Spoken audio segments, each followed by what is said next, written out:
Šiemet didžiausia neviltis po viso derliaus nuėmimo yra tai, kad aš neturiu daug va šitų muskatinių moliūgų. Taip, o kodėl jie man buvo reikalingi? Buvo reikalingi dėl to, kad aš iš jų dariau cukatus, moliūginius saldainius. Tai pats procesas, kaip pasižiūri, yra labai paprastas. Supjaustai, užpili, nupili, pakaitini ir džiovini. Bet tai užtrunka šiek tiek laiko, nes aš asmeniškai pradedu tai daryti penktadienį vakare. Daugiausia darbo yra būtent supjaustymas. Pjaustau, tikrai ne kažkokiais labai dideliais gabalais, centimetro ir į ilgį tokius gabalėlius ir tada užpili su cukrum. Tada palaikai per naktį, tada vėl tą sirupą nupili, pakaitini, tada vėl užpili atgal, dar į tai sutarkuoji apelsiną, citriną.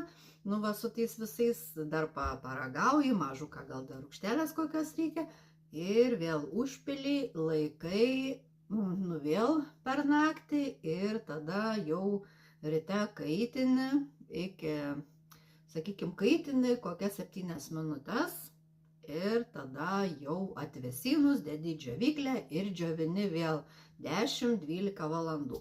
Tai va, toks procesas yra ilgas. Bet aš dabar iškart nusipirkau džiovyklę su 10 padėklų, kad per vieną kartą atsipjaustyti iki negalėjimo ir susidžiovinti šį pakankamai didelį kiekį. Tai man į tuos 10 padėklų telpa kažkur tai 7 kg supjaustyto moliūgo. Man gavosi pripjaustyti būtent va šitie 2 puodai.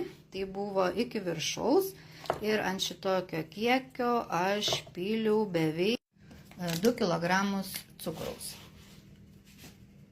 Taip, užpili ir palieki per naktį. Vat kiek išsiskiria skysčio ir sumažėjo moliūgų kiekis.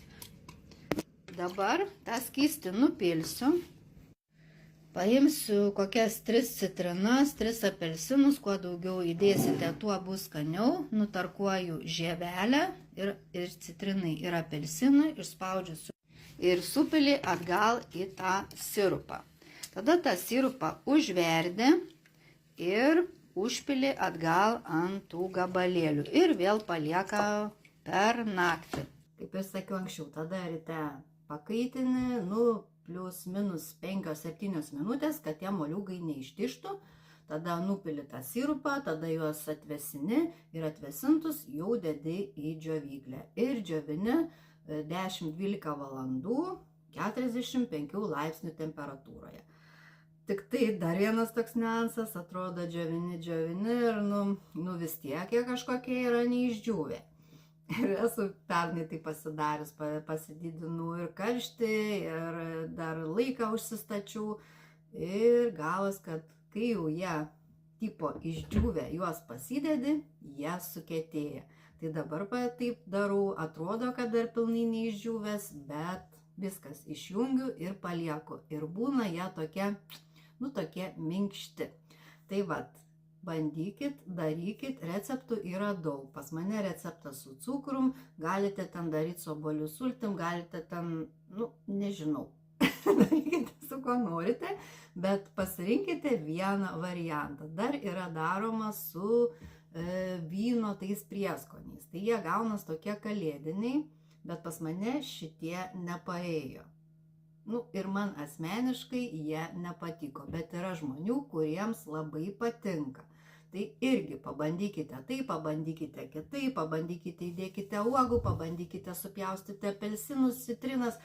Variantų yra begalė, bet jie verti tie cukatai, kad jūs juos gamintumėt, nes jie tikrai yra labai skanūs. Tad sėkmės.